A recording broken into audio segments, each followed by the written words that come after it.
Hello everyone and welcome to the first end of stage recap for season 14. So in this one we're going to be going over the entirety of stage 1, the go-kart stage, how it went, and we'll also do a bit of a preview into stage 2 for Tier S as well. So that'll be there too, but mostly the stage 1 recap on go-kart, and if you haven't taken a look at everything, get the points all figured out, and take a look at how everything went down. So first off, we're taking a look at the schedule here because it's a really easy way to get a general idea of the finishes for the races.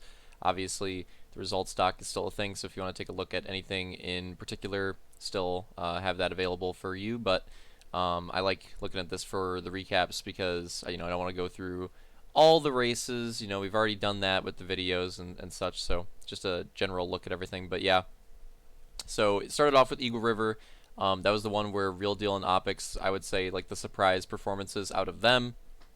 They, Real Deal took the overall and Opix took that second overall, and I think that was something that a lot of people probably weren't expecting, especially after how the first moto went. But as it turned out, Eagle River is a really tough track to work your way through traffic that made Moto 2 all kinds of crazy.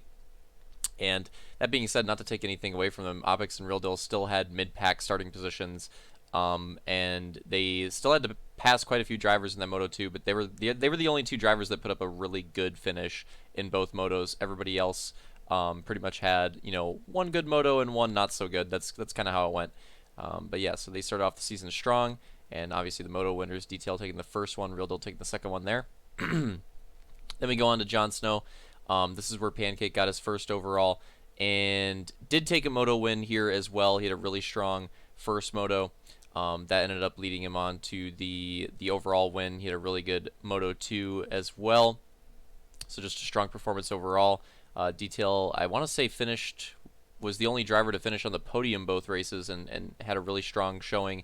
But the moto win definitely helps a ton, and that is why Pancake was able to finish above him there, even though Details was a bit more. I think he had like the most consistent placements of any driver. That win does help a lot, and it did help in the case for Pancake here at Jon Snow. So that's how that worked out for the top two there. And then I ended up taking third place on this one with a decent Moto 1, but a nice comeback in Moto 2. I ended up taking my first Moto win of the season there. And take a look at that. We started off the season with 4 different Moto winners. 4 different Moto winners, so that was pretty cool. Then we go on to Bushnell. Pancake ended up taking his second overall win in a row here. And interestingly enough, and you can kind of see the preview for the next one too, no moto win for this one. So this is something that we don't always see. And I find it kind of funny that he's the only one that was able to do this and actually did it twice, which we'll get onto in a second here. But yeah, it's pretty rare that we see the overall win without the moto win, but it can happen, especially in go-kart. I would say it can definitely happen because go-kart, it's just so hard, especially Moto 1. It's so hard to go from a win in Moto 1, get that all the way back last place starting spot, and then do well enough to get the overall, even though you've got that edge with the most points going into it. It is just so difficult. And we see that here. It took a while for some of these Moto 1 overall wins to happen. I ended the season with 2, and Pancake got the one at Jon Snow just before this. So, but the rest of them, yeah, like Moto 1 winner not winning in these two in the middle, and that was the case for Eagle River as well. So it kind of split up. But yeah, it's just very difficult for Moto 1 to make that happen, and I think these results definitely show that. But yeah, anyways, so he takes that overall there, consistent performance at Bushnell. Detail, not a great Moto 2, but a really good Moto 1. Almost made a run for the win, and you got to think if he was able to clutch that up, it might have actually worked out. I think he definitely had an opportunity to take the overall here, but he also had a mishap in Moto. So there's always like a lot of what ifs. He also had a mishap in Moto 2 with like a flip and ended up coming back from that. So the fact that he came back for that second place overall is pretty impressive. But it's definitely interesting thinking about if he was able to take that win in Moto 1 at the end, that could have made things a little bit different for sure. I mean, he could have been able to take the overall. Would have started in a different spot though, so again, domino effect. It's hard to say how all those things would have played out, but definitely interesting how there was that other run, that other potential universe there where that could have ended up happening. And then same time Pancake was in third right behind. So if there was like a crash in Moto 1, could have made things. Bushnell had a lot of what ifs, I would say. Bushnell had a lot of what ifs with that Moto 1 and how it went. But yeah, so he ends up getting that second place, and then I ended up taking third in this one again. Third in a row. Started off strong with the Moto 1, was able to just barely hold on to that one, and then just had a really rough Moto 2, but it was still good enough to get the third place overall, just barely. So ended up holding on to that one. Real Deal ended up winning the Moto 2, so I took the Moto 1. Real Deal got that Moto 2 win, his second Moto 2 win and his second Moto win in general for the stage. Then we move on to Lake Michigan, and the same type of story for Pancake with the overall win here. Actually had a chance. The little bit of a difference is he actually had a pretty good chance and was favored for the Moto 1 win, but 2 laps in a row just made a mistake on the downhill chicane. Ended up like kind of flipping, well, not quite flipping, but like spinning out essentially, and cost quite a bit of time, and that opened up the door for Detail, who did not look back after taking the lead. He ended up taking that first Moto win. But then Detail had a rough crash in Moto 2, kind of took him out of the overall running, and Pancake was able to get consistent enough finishes from both motos to end up taking the overall win without the Moto win again. 2 weeks in a row on that one. And Detail ended up getting so third overall. It's the season, the results got kind of boring in the middle in terms of like from a spectator standpoint. In terms of the overalls, it's like we gotta have some mix-ups. 3 overall wins in a row for Pancake, 3 second place for Detail, and then 3 thirds. Well, 4 thirds for me actually in a row. So yeah, it was definitely that Eagle River mixed everything up, and then everything just went the same for these 3 races in the middle. So something needed to switch it up, and we'll get to Targaryen in a second. But yeah, so Detail still had a good enough Moto 2 to hold on for second. That win in Moto 1 was big because that Moto 2 was rough. And then I had ended up having like consistent finishes in third, but not quite as high up as Pancake, so that ended up being third. And Hunter with the Moto 2 win. So Real Deal was getting those Moto 2 wins. He was that Moto 2 dominant force in those first few races, but it was actually Hunter this time getting that Moto 2 win here at Lake Michigan. And he was close to the top 3 overall, but not quite high enough to take it. So then we go on to Targaryen. So Targaryen ended up taking the overall on this one, which I still don't know how it happened. But just so Moto 1 was crazy. So Pancake started on a pole, ended up like just barely brushing like the side of the wall very early on, and had a really bad crash. Had to recover from that the entire moto. So yeah, pretty much spent the entirety of Moto 1 recovering from that, and that let Detail and I get off to a pretty big lead. We had a pretty massive gap, and that continued for most of the race, and we got close a few times, but eventually Detail had a pretty good lead going into the end. But then lap driver mishaps. While lapping Armada, there was a little bit of confusion, and things could have went a different way slightly, but the way it ended up happening is that they ended up tangling up in the neg camber, the worst place for it to happen on the track. Of course, the blue flag had to happen there. And that ended up costing Detail the Moto win there, and that would have been a really strong start for him on his home track as well. So that was super unfortunate. I ended up benefiting off of that one, taking that Moto win. Ended up being pretty big for the overall here because I had a really strong run in Moto 2 as well to take my first overall win. Sully, second overall, is, I mean, obviously his best race of the season. I want to say it was like a podium in a top 5, just a really solid run both motos. I don't know how he was able to do it, but the win ended up benefiting me a lot in taking the overall win. The moto win did, but he had similarly like really consistent runs in both motos to me in this one, and that ended up getting him that second place overall. So it was a really strong run out of Sully there. Yeah, obviously his best of the season, and definitely gave him a big boost in the points. And then third overall ended up being Pancake, who, like, again, similar to Sully with the consistent runs in both motos, but just a little bit off of his, I think it might have been like 1 point between the two, so ended up taking the third place overall there. And then Nuked getting that Moto 2 win, so that's his first win ever, so that was huge for him in HRL, so that was his first win in HRL, first Moto win, and that was huge for him. Definitely a confidence booster. Taking that Moto 2 win, no matter how it happens, no matter how the starting order is, winning a Moto, you don't really care. It's always good, and the fact that he was able to start up front was nice, but you still have to hold on to it throughout the entire race, and he did, and he ran the entire race very clean. I watched him a decent chunk in the replay. He didn't make a whole lot of mistakes. It was a really impressive run. didn't really get contested by the drivers that were pretty close behind him at the start. He kind of ran away from them, and yeah, it was actually just a really fantastic run, taking that moto win there, but not quite enough to get him in the top 5 overall. So yeah, that was Targaryen, and then we go to Badger Kart Club and look at the points on the right. I think the stage leader changed a little bit because Opix did it like accounting mulligans maybe or something. I'm not sure. I know it looks a little different than it did before, so that might be the case. I'm not 100% sure. I'm assuming it's got something to do with that. So then we go into Badger Kart Club. We're gonna have these triple crowns to end off each stage. So this will be the first one. So there's a lot of excitement going in to this one, especially because we did 3 different layouts, some experimentation here, 3 different layouts for this track, and 3 motos. So just 2 very experimental things going into this race. A lot of excitement going into it. How did it pan out? I ended up taking the first moto.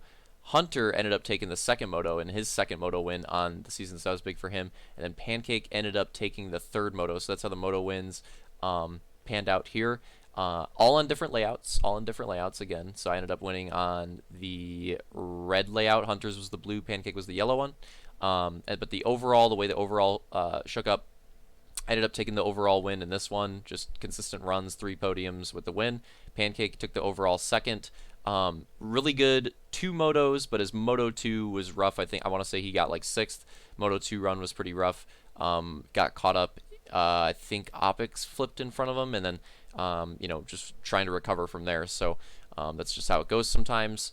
And then Detail's still getting the third overall. So yeah, I'm sure he was really disappointed at how that Targaryen race went. Could have went a lot different. That Moto 2, not great. The way the Moto 1 ended as well. I'm sure he was really frustrated at this one, and he came back to get that third overall in this one. So still finish on the overall top 3. I'm sure he was hoping for a bit better of a finish. He was still in contention for winning the stage. Realistically, I mean, if you look at the overall wins, it should be obvious, and we'll go into it when we get to the points. But all 3 of these drivers were the potential winners of the stage. Nobody else was really in contention at this point. It was going to be between myself, Pancake, and Detail. And it was probably going to come down to whoever won this race, despite the overall results showing that Pancake has an edge, and he obviously did have an edge. He obviously did have an advantage going into it. But another thing you got to remember in the stages and for future stages as well is with the mulligans, it can make the overall results kind of like. It can make the overall results kind of weird because, like, for example, Eagle River, it's like, oh, that's the one where Pancake finished off the overall top 3, but it was also his worst moto, and that was obviously going to get mulliganed, so that Moto 2 didn't really matter a whole lot. So, you could think about that for Eagle River. And then, for Detail having a lot of rough Moto 2s, you got to think like those are going to get mulliganed. For myself, having the rough Moto 1 at Jon Snow and then the rough Moto 2 at Bushnell, like those are, that's bad for the overall result for that race. But as far as the overall points, if you look at like the big picture, for the top 3, knowing that they're going to have like a solid set of finishes still for the 10 races that get counted, you can take a few of those races that get washed. It's once you get to the point where it's like more than 3, because there's 3 mulligans. Once you get to the point where it's more than that, that's where it gets a little scary, and it's like, oh, okay, now I gotta really get my gotta get everything together here, because then it'll start costing you. But that's definitely something that you got to think about with the point standings with the mulligans, is that some of those finishes are going to be a wash, and that is not reflected in who wins the overall. You know what I mean? You're not getting a mulligan moto from the overall for that event, if that makes sense. If you're following me here, so that's why things might look a little confusing. It's like, oh well, how is Detail competing? How does he still have a chance here? He didn't finish on the overall podium twice. Like, he probably shouldn't be in contention here. And then obviously myself with mostly finishing in 3rd and just getting the 1 at the very end, and then Pancake the 3 overalls, and then it's like. So you might look at this and think like, oh, okay, how is this so close? But yeah, the mulligans not affecting like the overall for the race in particular. It's just big picture. You got to like think of that, and that's why it's still so close. Also, just the overalls being really close. I think the biggest gap for an overall win was actually my win at Targaryen, and I want to say it was 4 points. So most of these overalls that Pancake won, and not just him. even myself at Badger Kart Club at the end, even Real Deal at Eagle River, the vast majority of these overalls were decided by 1 to 2 points. Like seriously, 1 to 2 points. That was it. The vast majority of these were decided by that close of a gap. So you got to think about that too. And obviously a lot of those are on detail finishing second. So like he's going to be really close with Pancake because he was really close. He was really close through a lot of these, and I was really close behind him in those third places. So yeah, it's just hard looking at the schedule here to see how close everything was. But I just wanted to get that out of the way because the mulligans will for sure play a factor. I'm positive in not just in the top three. You'll see it when we get to the points. It'll play a factor in the points battles for all these stages. I guarantee it. There will be mulligans that'll factor in for different points battles throughout the field. And it's just again. Obviously, you want to finish the best that you can on each race night, but just it's like big picture. You get, when you're looking at the person that you're battling with in points, you got to think like, okay, what are their worst finishes? Have they had enough bad finishes for that to hurt them, or are those probably going to be a wash? That type of thing. Okay, so now that I got that whole thing out of the way, so yeah, I ended up getting the overall win at Badger Kart Club. Pancake second. It was two really good motos. That Moto 2 win, Moto 2 run for him just wasn't good enough, so that's why I was able to take the edge there. And then Detail had, I want to say, started off with two good motos. So basically what the overall ended up coming down to here in Badger Kart Club is Detail had a bad Moto 3, Pancake had a bad Moto 2, I had podiums in all three, so that's pretty much what it came down to.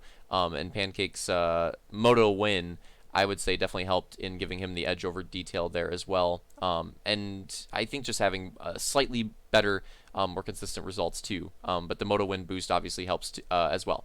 So that's kind of how that overall shook up there for Badger Kart Club. Yeah, we went over the Moto winners for that. So let's go into the point standings then. So you got this little run through here. We'll go over the TRS stuff at the end. We'll do the little schedule preview. So, into the point stat. This is a long, I know this is like a podcast, and this is how these end of stage recaps are probably going to be. And if you've watched these before, you know that that's usually what I do for these. Maybe we'll do a podcast, who knows, an end of stage podcast as well. But that's essentially what these recaps are, because again, the mid stage recap is just like supposed to be a quick, like, all right, here's where we're at. The end of stage, this is like being treated kind of like the end of a season, because that's kind of how this season is being treated. It's kind of like six, well, I guess with grand finals, it's kind of like 7 like mini seasons in a way, and they all combine into this like massive overall battle, if that makes sense. That's kind of how we're looking at it this season. So I know that makes things a little bit different. A little bit different compared to what we're used to, but just try to think about it like that, right? Like this is we're essentially having like 6 mini seasons. I mean, mini is even like kind of pushing it, like 6 rounds and 13 motos. Like that is a lot of racing. We're essentially just having like 6 seasons and then that grand final at the end, which feels like a season of its own because it's like 6 races as well. And they all combine into this big thing. So that's the way to think about it. Now, I know it sounds like I'm stalling, but one more thing. How the stage points work, and this is important that I bring this up now before going through the stage results. So, again, thinking about that example I just gave, where it's all these little things, where it's all these like mini seasons combining into this one big thing.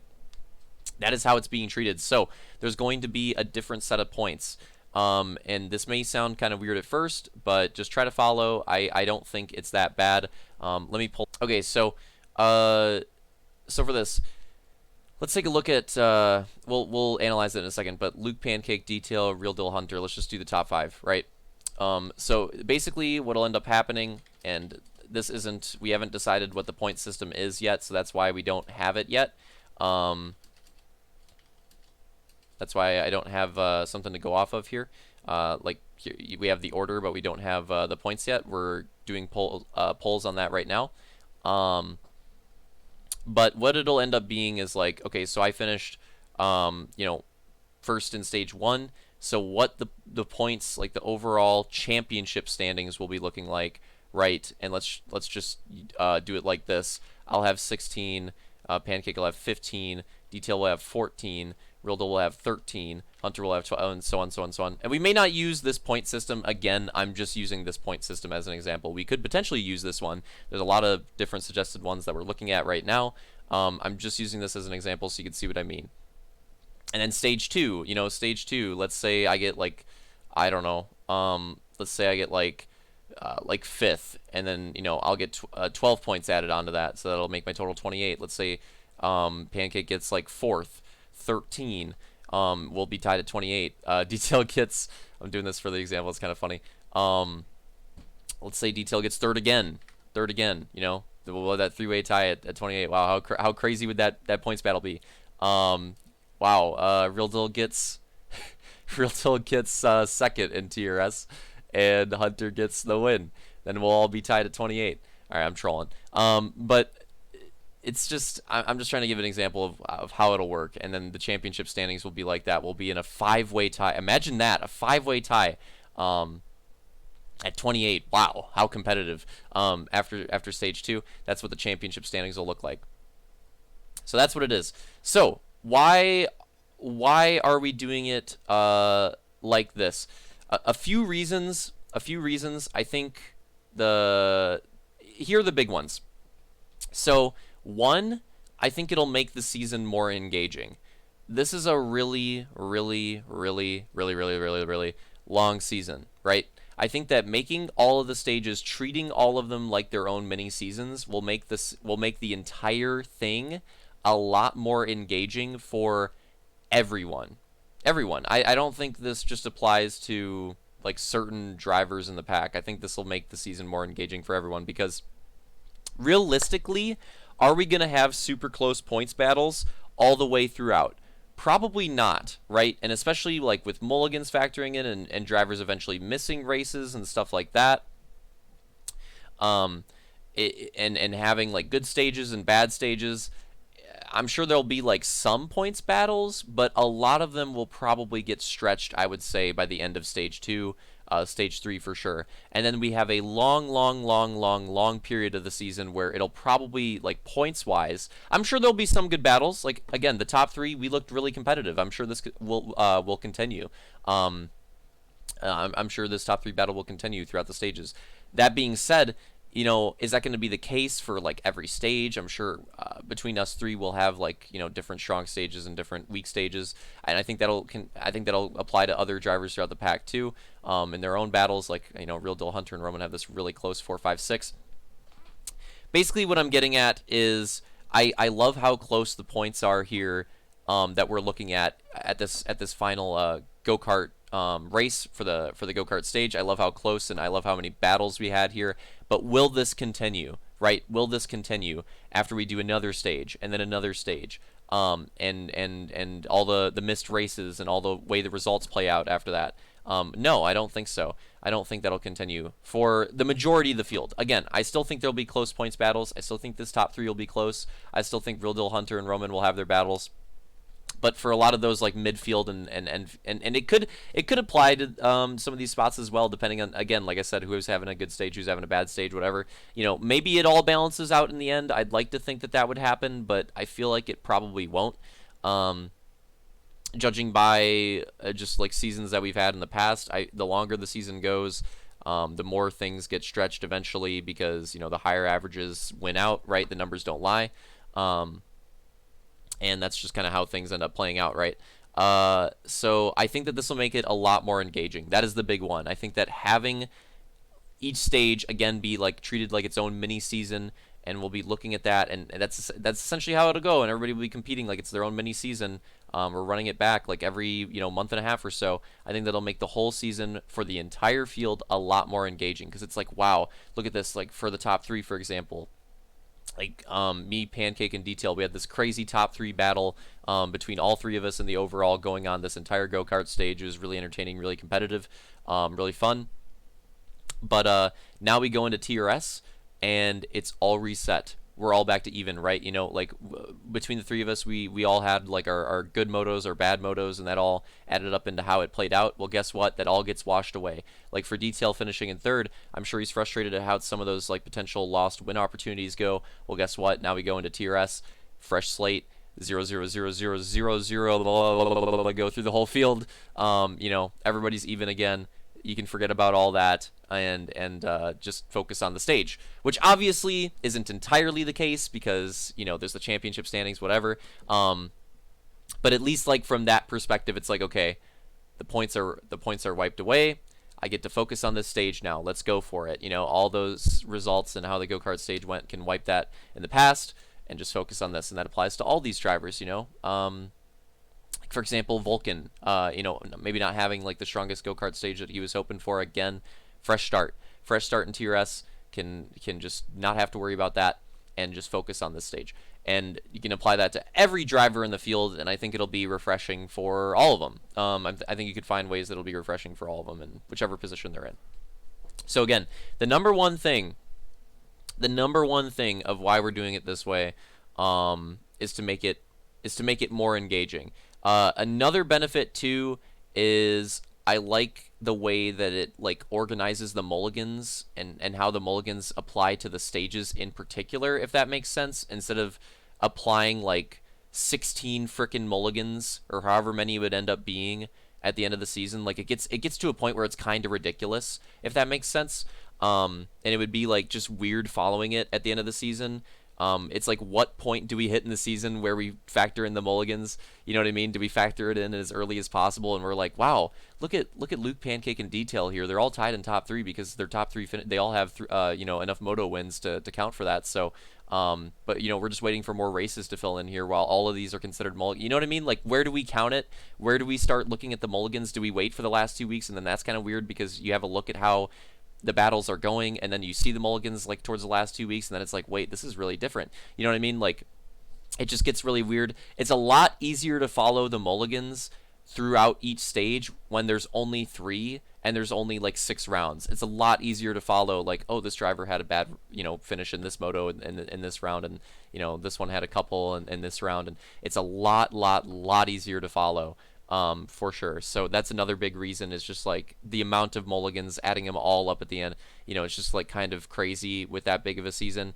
Now this way, doing them like treated within their own stages, I think is just a lot nicer. I think it's a lot nicer. I think it makes a lot more sense. I think it'll be a lot easier to follow. And yeah, that's essentially it for that. So I think that's another benefit there. And I'm sure there's other ones too. One last one that I want to mention though is obviously drivers coming in to the middle of the season. You know, that's something that happens every season. There's always drivers that miss the start and stuff like that. You know, drivers come and go.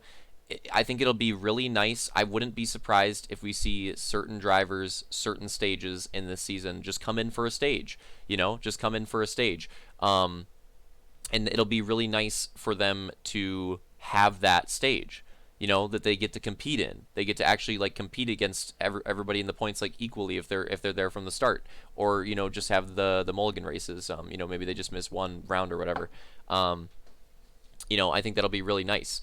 So that's another benefit there, is that if any drivers come in at, you know, different points in the season, they will at some point get that fresh stage for them to compete in, and that'll be really nice because, you know, coming in late to a season, just racing for fun can be nice, but it's always nice to have points battles and like you know, have that competitive drive, have that competition going on.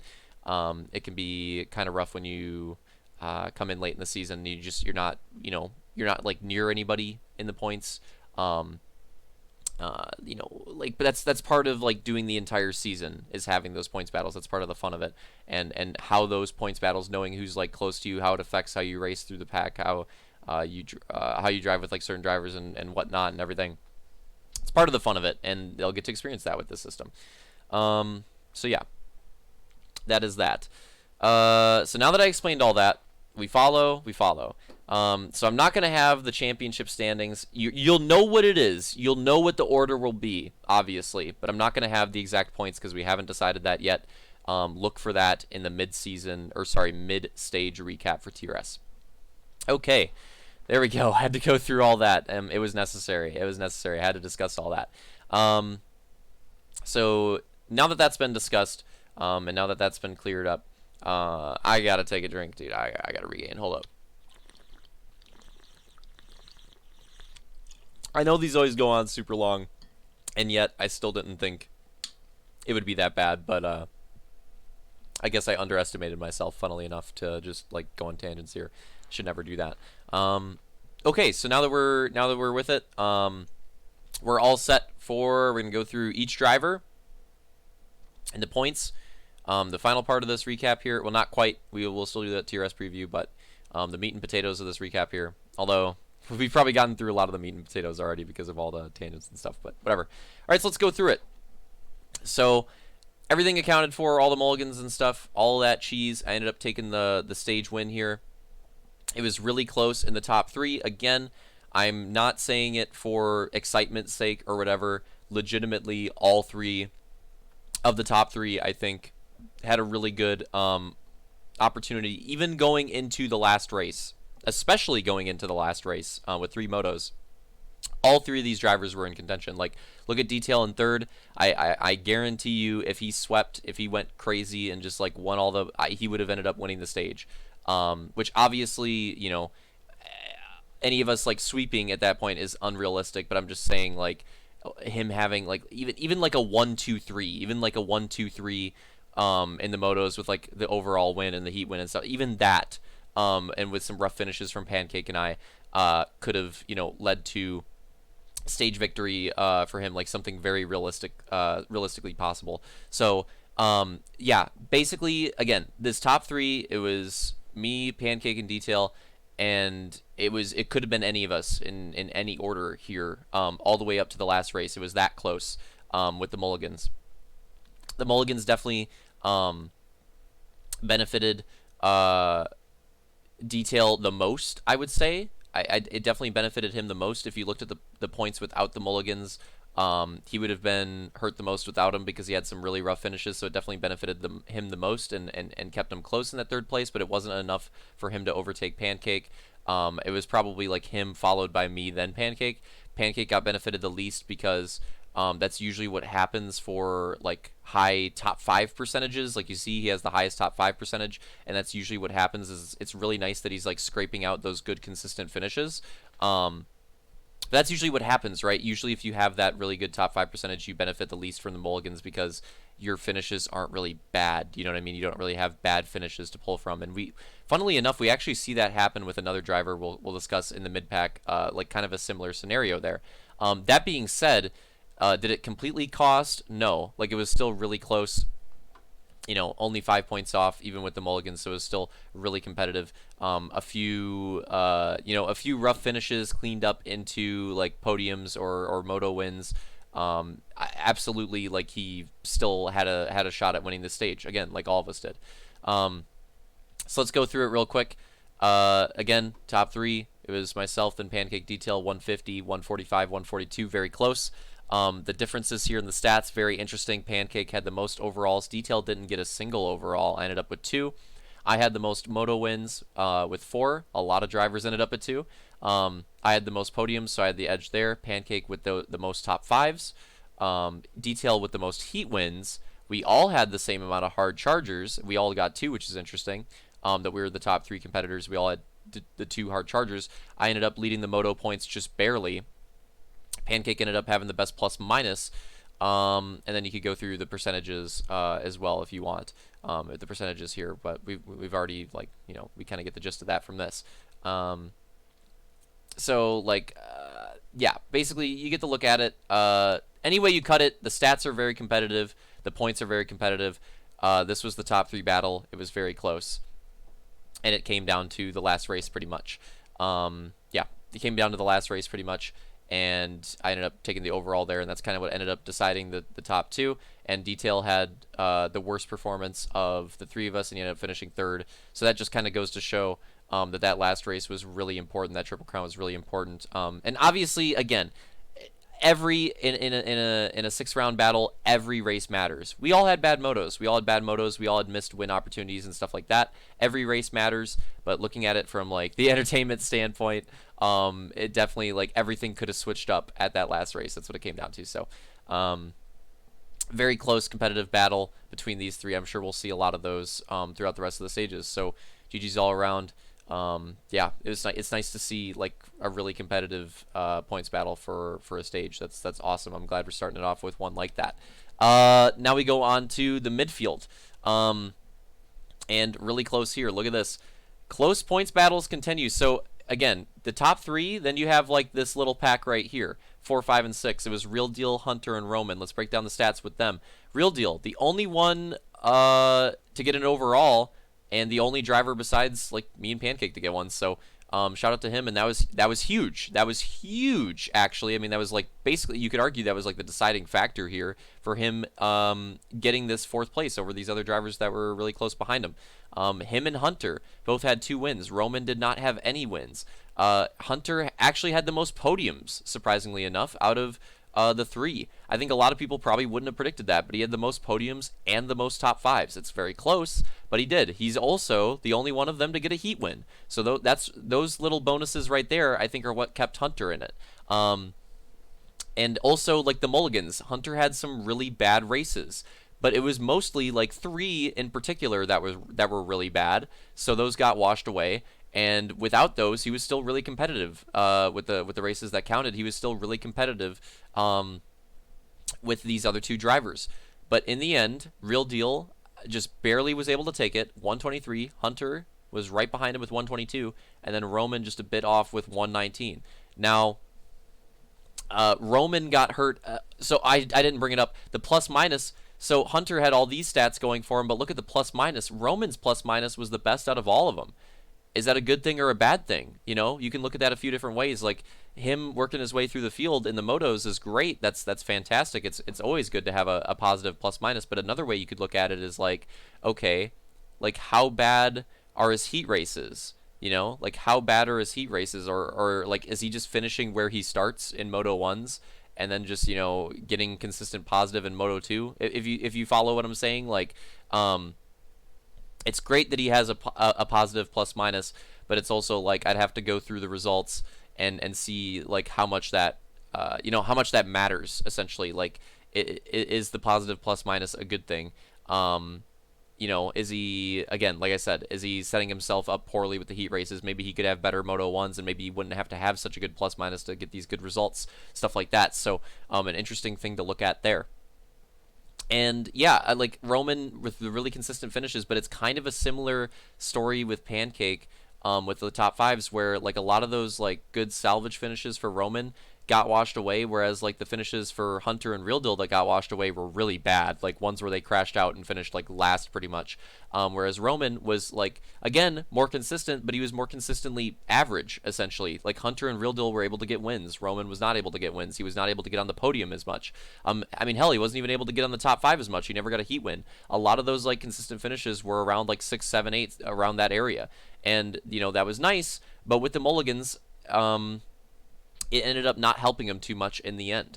So that's kind of what that came down to for him. And so that's something he's got to work on in the Tier S stage. He needs to get some wins on the board. And if he can get some more wins, get some more podiums on the board, he can absolutely compete for that 4th place spot with Hunter and Real Deal. And then eventually, you know, if he can keep it very consistent, he can start to talk about the top 3 conversation. But for now, Hunter and Real Deal are going to have the edge over him if they're getting those extra podiums, those extra wins, those extra top 5s, those extra overalls. They were all very consistent and all very close, but all that stuff adds up. All those extra little cherry on tops for them, they add up, and that's what ended up showing here. So Roman with that 6th.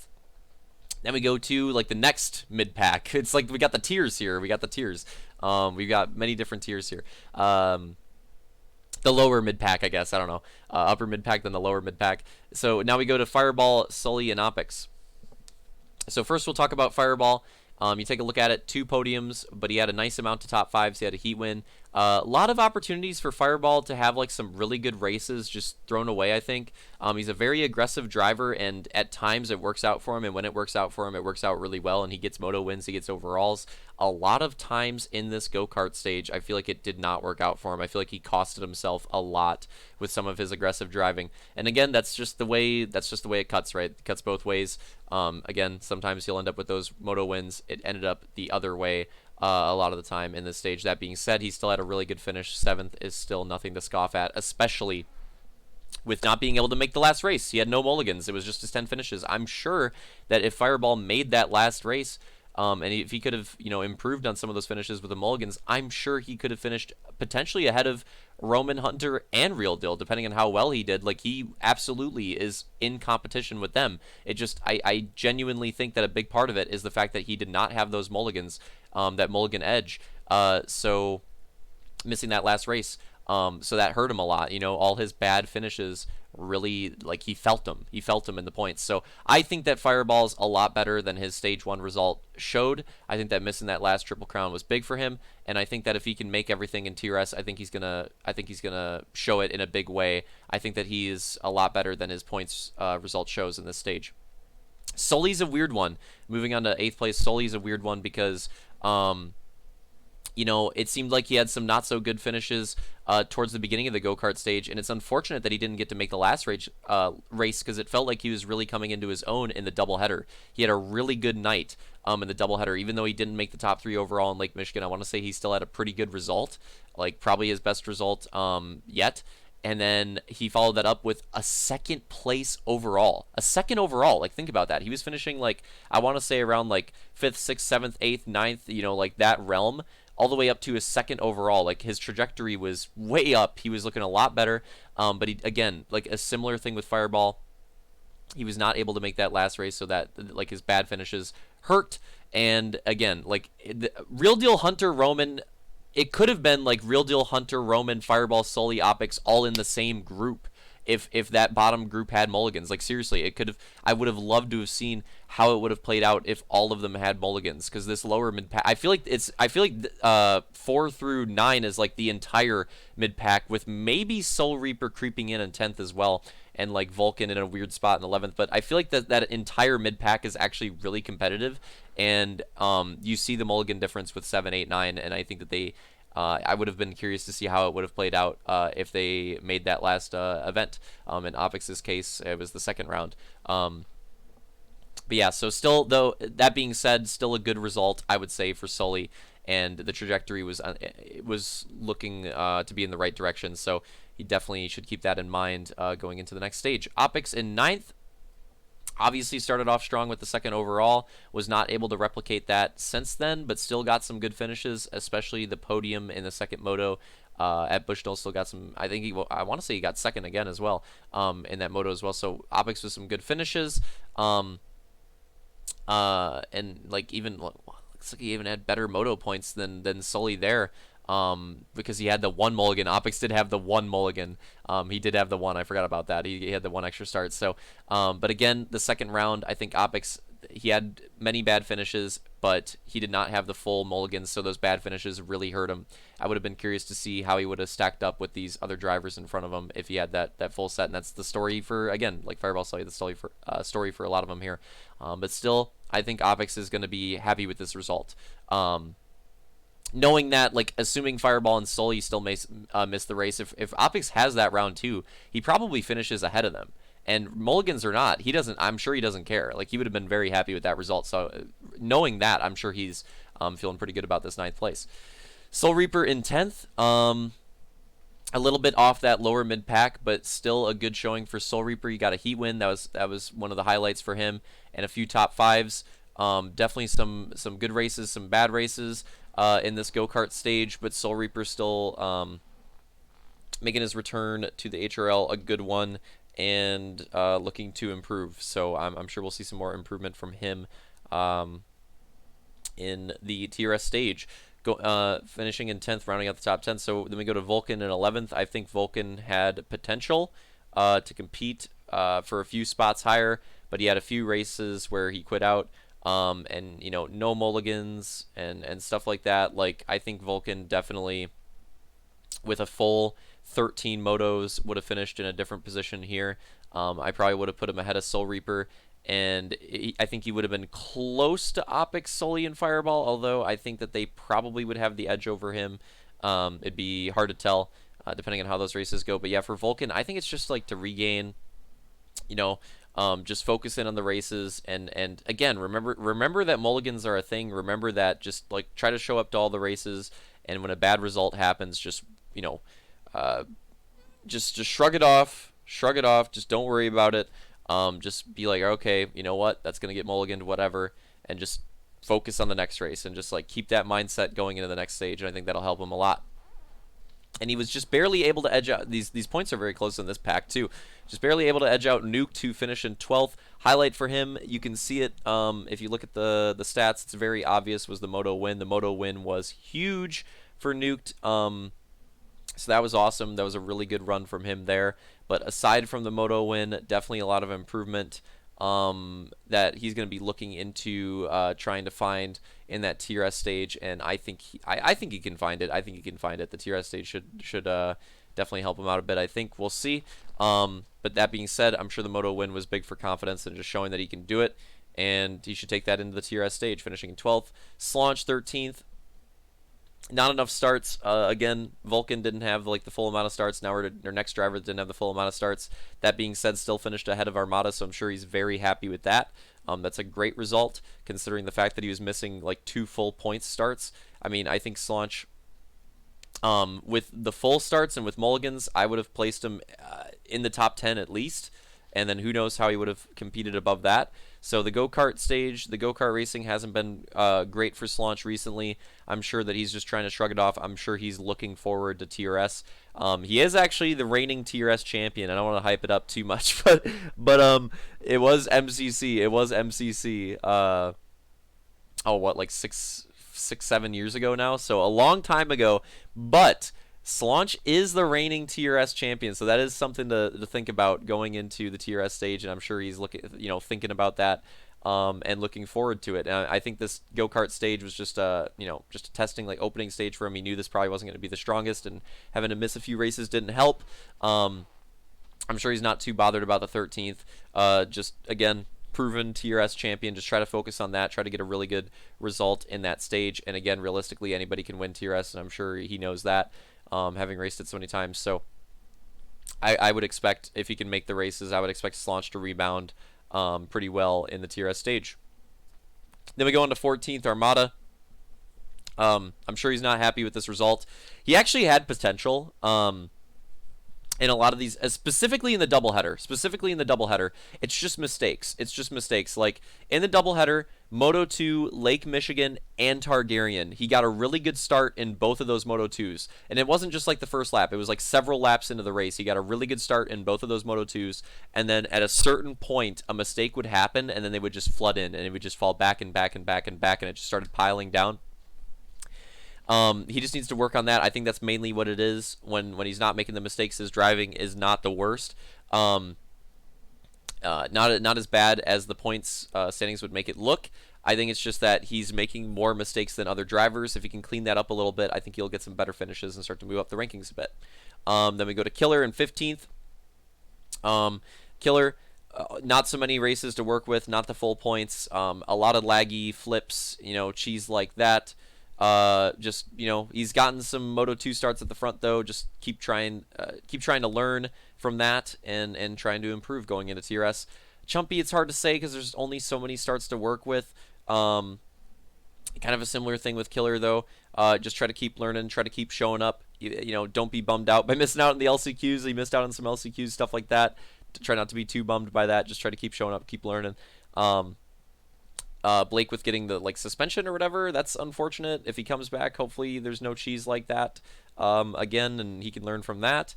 Matt showing up for the one race, got some points on the board, love to see that. Jared showing up for the one race, got some points on the board, love to see that. Brendan and Sonic fans showing up, but they were the two unfortunate ones that were not able to make it through the LCQ for the ones where they showed up. So unfortunate for them, but again, like in this last race, we didn't have enough drivers, so if they showed up to that, they could have made it in guaranteed and gotten some good experience. So definitely, if they want to give it another crack at it for the TRS stage, again, that fresh start, those 0 points looks daunting now, but guess what? Everybody's gonna have 0 points when we get back to that second stage. So definitely would like to see them give it another shot.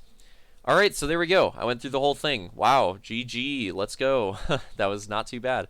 So there you go. There's the look. And again, this will be the championship standings order points to be determined. Points to be determined. We'll figure that out. Okay, so now that we went through all that, let's take a look at the TRS schedule. So Volition TRS, that's what we're going to start off with right away. No break for this TRS stage. Now, looking ahead, because I know it's a lot of racing, I just want to say this. We will have a week off after the TRS stage before the start of the oval stage. I believe the ordering here is it's like every 2 stages there's like a week off, I believe is what it is. Yeah, that's what it looks like. So so it is a lot of racing in a row. To be fair though, it is like 2 stages combined is like kind of what a regular season would have been, so it kind of works out. It's not too bad.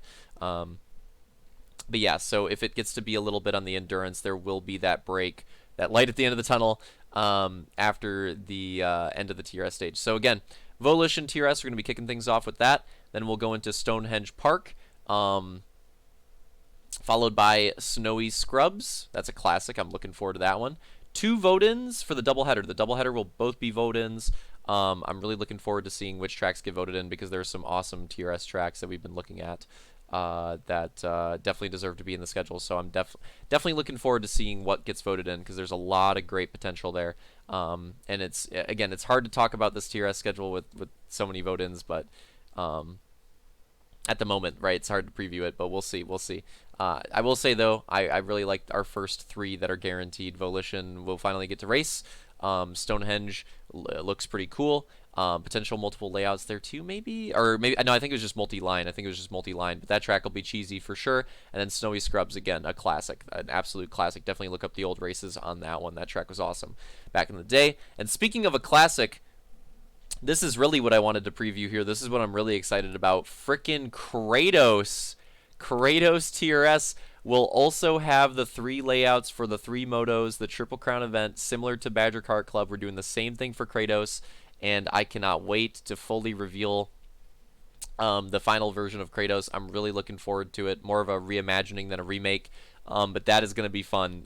Without spoiling it, if you're not aware of like what Kratos is, it is cheesy. It is cheesy, and it is an absolute cheese fest. I am really, really looking forward to getting to race Kratos again. It is one of the memeiest, absolutely one of the memeiest and funniest and generally most fun races. If you just, it's essentially, you can be competitive in TRS, but Kratos is a race where the best strategy is to just turn your brain off and have fun. Just run the track, have a good time. That is I'm not even kidding. That is the best way to win at Kratos, because there's so much cheese that's going to happen. You can't worry about it. You just got to have a good time, enjoy it, enjoy the moment, enjoy the race, and then good things will happen. That's how that track goes. But yeah, it is so cheesy. I am really, really looking forward to that one. I'm looking forward to all these TRS tracks, but that one in particular is going to be really fun to return to, and it's going to be the most fun race to watch. I think it should be the most fun race to watch. I'm going to have a lot of fun commentating that one. So yeah, that's your preview for the TRS stage.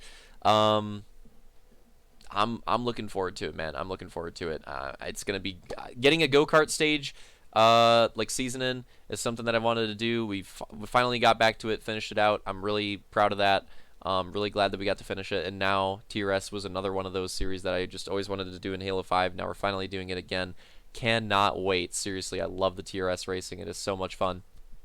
And I think that the drivers will agree. And if you want to race in the TRS stage, remember, and this is to anyone, I don't know, I mean, I don't know how many people are still going to be listening to this, but at this point in the video, but yeah, so if you want to race, or if you missed some races, or fell out at the end of the stage 1, or just haven't done any races yet, or whatever it is, whatever the situation it is, remember, everybody's points for the stage are for that stage. Wiped, starts at 0, you got a fresh start. Come on in and give it a shot. TRS racing is a lot of fun. It can potentially be the most fun out of any of these track types, in my opinion. And anybody can win. Like, seriously, with all the craziness that can happen, legitimately anybody can win. What we saw here in the go-kart stage, where, you know, the top 3 kind of got into this groove here, and then, like, you know, it mostly continued solely with that upset there.